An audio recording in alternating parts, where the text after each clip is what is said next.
মোবাইলত কথা পাতিছে, কথাটো যদি কোনোবাই যদি এইটো ভাইৰেল কৰি দিয়ে, এইটো এটা ডাঙৰ অফেন্স। অকল তেওঁৰ এটাই উদ্দেশ্য মোৰ লগত লাগি থাকে। তাতেও এই বিধায়কজনে মোক বিভিন্ন হাৰাশাস্তি কৰিছিলে, কাম কৰিব বাধা প্ৰয়োগ কৰিছিলে।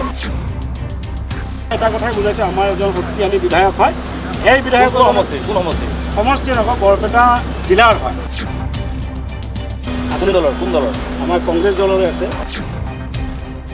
অহা গভর্নমেন্টের মধ্যে সবচেয়ে বড় ক্যাবিনেট মিনিস্টার আমি থাকবো। 1 কোটি টাকা ম্যানেজ করে দেন, আমি দেখবো যে একদিনের মধ্যে 1 কোটি টাকা ম্যানেজ করারি। আলটিমেটলি ফোন রকি দাও, ফোন করে কব সালমান কি করিব লাগে ন করিব লাগে পর্যন্ত টিল ডেট পর্যন্ত কোনো মুসলমান মানুষের ফেভারে কথা কয়ে দেয় নাই।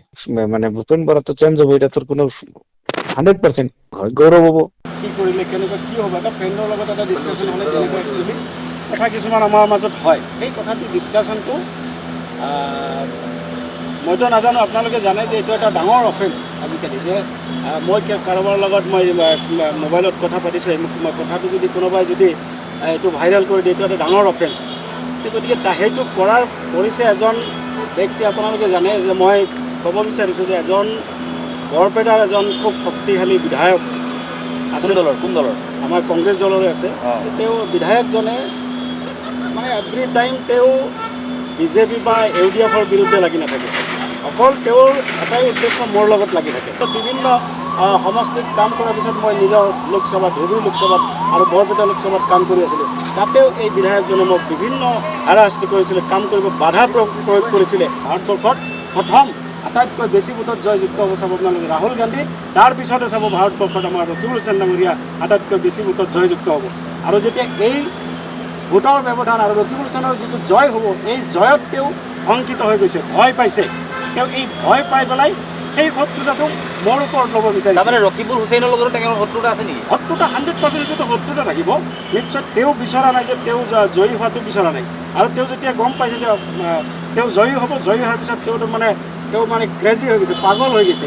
মই নামটো নকওঁ, বাকী প্ৰকাৰে মই এটা কথাই বুজাইছোঁ, আমাৰ এজন শক্তিশালী বিধায়ক হয়। এই বিধায়ক সমষ্টি নকওঁ, বৰপেটা জিলাৰ হয়। এটা মোৰ বন্ধুৰ লগত ডিছকাশ্যন কৰিছিলোঁ। ভূপেন বৰা ডাঙৰীয়াক মই মোৰ নেতা, যেতিয়ালৈকে তেওঁ সভাপতি হৈ আছে, মই আজি মাইনৰিটি চেয়াৰমেন হৈ আছোঁ। মোৰ এগেইনষ্টত 10টা মানুহ লাগি আছে নে নাই? সিহঁততো ইণ্টাৰনেলি কংগ্ৰেছতে এটা লোভী হৈ থাকে যে মোক আঁতৰাই কোনোবা বেলেগে হ'ব, কোনোবাই বা তেওঁৰ কোনোবা ফলোৱাৰ্ছক বনাব থাকে নহয়। এইটো মোৰ কংগ্ৰেছতো আছে, বিভিন্ন দলতে আছে, থাকিবই।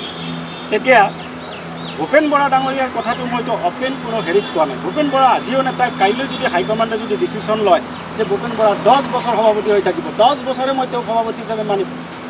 কিন্তু মোৰ এটা ভিউ, মই এজন মানুহক টেলিফোনিক বাৰ্তাত কৈছোঁ, মোৰ বন্ধুজনক, যে আঁতৰিব পাৰে, ইলেকশ্যনৰ পিছত আঁতৰিব পাৰে। আমাৰ জিতেন্দ্ৰ সিং ডাঙৰীয়াও আঁতৰিব পাৰে। এটা মানে টাইম এটা থাকে, সেই টাইমটো হৈ গৈছে, গতিকে আঁতৰি যাব পাৰে। সেইটো মই ভাবোঁ কোনো অফেন্স নহয়। মই একো দলীয় বেয়া কৰা কাম কৰা নাই। এজনৰ বিৰুদ্ধে একশ্যন ল'ব। দুজনে কৈছে মই এইটো আইনী ব্যৱস্থা ল'ম,